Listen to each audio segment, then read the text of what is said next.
মূসা নবী এলান করিয়া দিলেন, কে কোথায় আছো শোনো, আল্লাহ তাআলার এক বন্ধুর মৃত্যু হয়ে গেছে, চলো। আল্লাহ তাআলা সুসংবাদ দিয়ে দিছেন, যারা যারা ওই জানাজায় শরীক হইবা আল্লাহ তাআলা তাদের গুনাহগুলি মাফ করে দিবে। সবাই এলান শুনিয়া তাদের গুনাহ মাফ করানোর জন্য দৌড়ায়।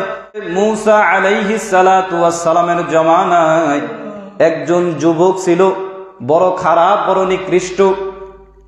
এমন কোনো গুনাহ নাই যে যুবকটা করে নাই। বড় অপরাধী, সবাই তার অপরাধের কারণে এলাকার মানুষ সবাই অতিষ্ঠ হয়ে গেছে। এই সন্তানকে আর এলাকায় রাখা যাবে না, ওর মতো খারাপ কেউ নাই। সবাই ওই যুবকটারে বলল, তুমি এলাকা ছেড়ে চলে যাও। তার মা বাবাও তারে তাড়ায় দিলে, এমন সন্তানের প্রয়োজন নাই, এত বড় খারাপ, এর মতো খারাপ আর কেউ নাই। আল্লাহর বান্দা অনেক দূর যাওয়ার পরে প্রতিমধ্যে হঠাৎ করে আজরাইল আলাইহিস সালাতু ওয়াস সালাম হাজির হয়ে গেল। হাজির হওয়ার পরে আল্লাহর বান্দার জানটাকে কবজ করিয়ে নিল। আল্লাহর বান্দা দুনিয়া থেকে বিদায় হয়ে গেল। আল্লাহর বান্দার লাশটা রাস্তার পাশে পড়িয়া রইল। আল্লাহ তাআলা ওহীর মাধ্যমে মূসা নবীকে জানা দেয়, রে মূসা, অমুক জায়গায় আমার এক বন্ধু, আমার এক আপন বান্দা মৃত্যু হয়ে গেছে। ও মূসা, তুমি তাড়াতাড়ি যাও, আমার বান্দার জানাজা পড়াও, তুমি দাফন কাফনের ব্যবস্থা করো। আর আল্লাহ তাআলা জানা দিলেন, ও মূসা, তোমার উম্মতদেরকে, সারা মুসলমানদেরকে জানা দাও, আমার ওই বন্ধুর জানাজায় যারা শরীক হইবে, আমি আল্লাহ তাআলা ওই জানাজায় শরীক হওয়ার কারণে তাদের জীবনের সব গুনাহগুলি আমি আল্লাহ মাফ করে দিব। সুবহানাল্লাহ। মূসা নবী এলান করিয়া দিলেন, কে কোথায় আছো শোনো, আল্লাহ তাআলার এক বন্ধুর মৃত্যু হয়ে গেছে, চলো। আল্লাহ তাআলা সুসংবাদ দিয়ে দিছেন, যারা যারা ওই জানাজায় শরীক হইবা আল্লাহ তাআলা তাদের গুনাহগুলি মাফ করে দিবে। সবাই এলান শুনিয়া তাদের গুনাহ মাফ করানোর জন্য দৌড়ায়।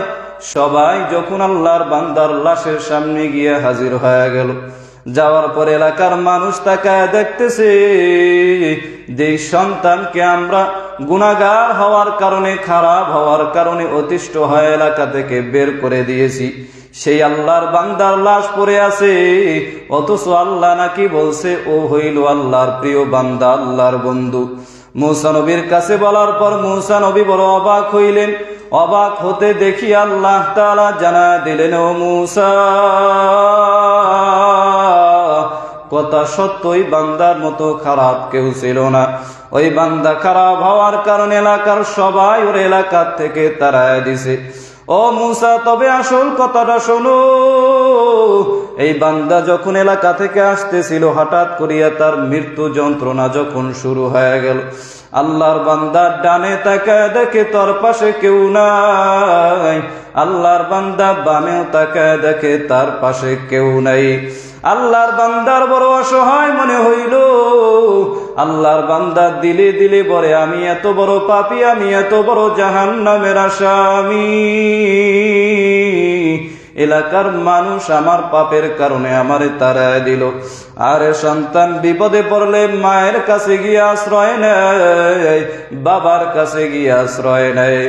আরে আমার মা বাবা আমারে তাড়ায় দিল, আমার মতো খারাপ কেউ নাই,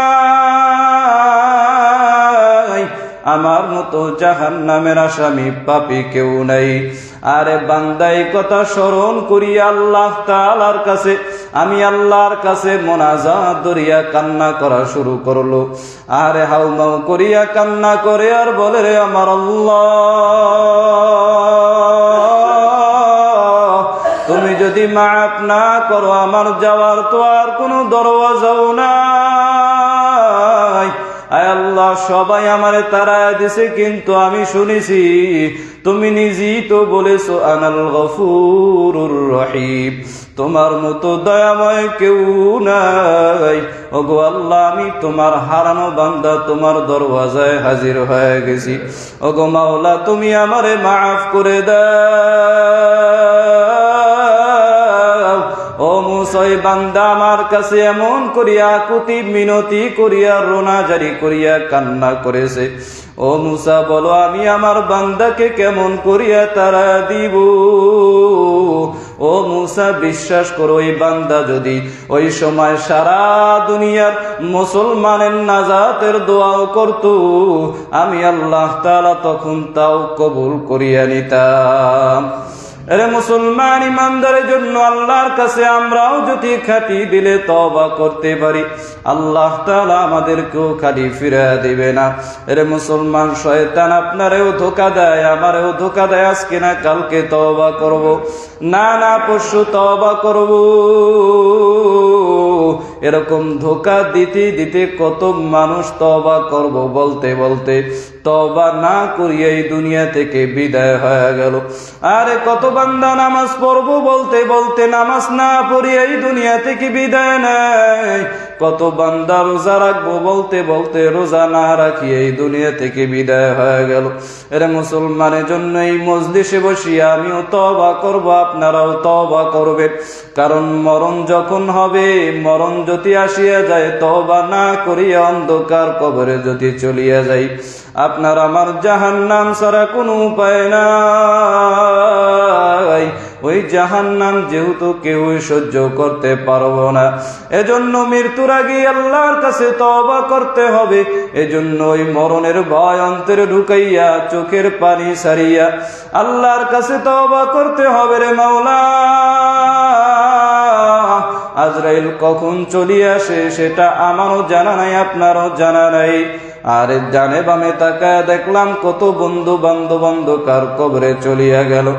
আর ছাত্র জীবনের কত ছাত্র ভাই ওই অন্ধকার কবরে ঘুমায়।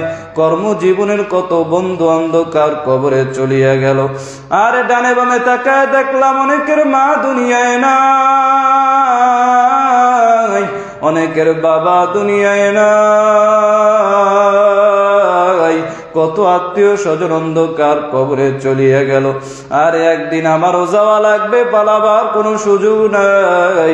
এজন্যই কবরে যাওয়ার আগে কবরের সামান জোগাড় করিয়া তারপরে রওনা দিতে হবে। কারণ ওই কবর বড় ভয়ঙ্কর ঘর, ওই কবর হইল অন্ধকারের ঘর, জাহান্নামের আগুনের ঘর। এরে মুসলমান ইমানদার, আজকে দুনিয়ায় একটা অন্ধকার ঘরে আমি একা থাকতে পারি না, বড় ভয়। দুনিয়ার ঘরে লাইট নষ্ট হয়ে গেলে তাড়াতাড়ি লাইটের ব্যবস্থা করা হয়, কারণ অন্ধকারে থাকা যায় না। বিছানার চাদর নষ্ট হয়ে গেলে তাড়াতাড়ি বিছানার চাদরের ব্যবস্থা করা হয়, কারণ খারাপ বিছানায় শোয়া যায় না। এরে মুসলমান ইমানদার, কিন্তু অন্ধকার কবরের সাথীও নাই, বাতিও নাই। ওই অন্ধকার কবরে বিছানারও কোনো ব্যবস্থা নাই। ওই অন্ধকার কবরে আমি একা একা কেমন করিয়া থাকব? চিন্তা ভাবনা করিয়া তারপরে অন্ধকার কবরে রওনা দিতে হবে। ডানে মাটি বামে মাটি,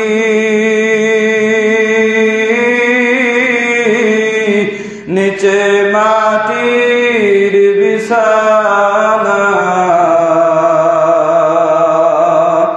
উপরেতে চাপা মাটি, ভেগে যাওয়া যাবে না। আর ওই অন্ধকার কবরে একা তো থাকতেই পারবো না। ওই অন্ধকার কবরে আযাব বড় ভয়ঙ্কর। আল্লাহ তাআলা বলছেন নারুল্লাহিল মুকাদা, এই আগুন হলো আমি আল্লাহর আগুন, জাহান্নামের আগুন আমি আল্লাহর তৈরি করা আগুন। এ বান্দা, দুনিয়ার সামান্য আগুনই সইতে পারো না, আর বান্দা ওই জাহান্নামের আগুন কেমন করিয়া সহ্য করবি? এজন্য জাহান্নামের আযাব বান্দা আমিও সইতে পারবো না, আপনিও সহ্য করতে পারবেন না। এজন্য আল্লাহর কাছে আমিও তওবা করি, আপনারাও তওবা করেন। আল্লাহ, আর জীবনও গুনাহ করব না, নেকির কাজ ছাড়বো না, মা বাবার খেদমত করব, 5 ওয়াক্ত নামাজ জামাতের সহিত আদায় করব। নবীর সুন্নাত ওয়ালা জিন্দেগি গড়ব। তওবা করার যদি খাঁটি নিয়ত হয়, মুনাফিকি যদি না থাকে, খাঁটি দিলে তওবার নিয়তে দুটো হাত আমার আল্লাহরে দেখায় দেন। আয় আল্লাহ, আমাদের সকলের হাতগুলি কবুল করে নেন, আমাদের তওবা কবুল করে নেন, তওবার উপরে মজবুত হয়ে চলার তৌফিক দান করেন, আমিন।